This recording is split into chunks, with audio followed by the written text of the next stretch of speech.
สบายดีข้าพเจ้าวิศรปอนปัญญาไหนเนาะอยู่บ้านนาโฮเมืองแบ่งแข่งอุดมไส้เนาะซึ่งปัจจุบันก็อาศัยอยู่นครหลวงเนาะที่กีเค21เนาะ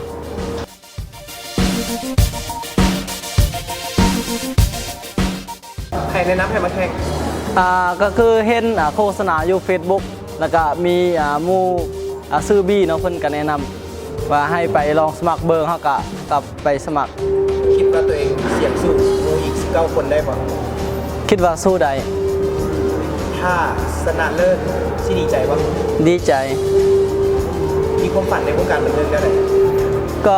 ก็คือพ่อก็เป็นคนหมักเรื่องของเพลงเนาะในการขับลำต่างๆแล้วก็อายก็มักคือทั้งตระกูลเลยมักแต่ว่าในเนื้อนามที่เขาเป็นคนบ้านนอกเขาบ่มีโอกาสที่จะเข้าไปสู้ในวงการใหญ่แบบนี้มีแต่เขาคนเดียวที่รอดมาก็คือความฝันตอนน้อยอยากเป็นนักร้องเพราะอยากออกโทรภาพอยากให้คนรู้จักเขาหลายขึ้น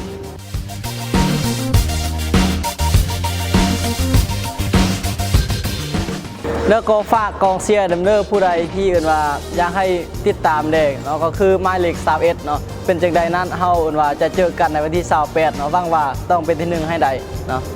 ขอบใจ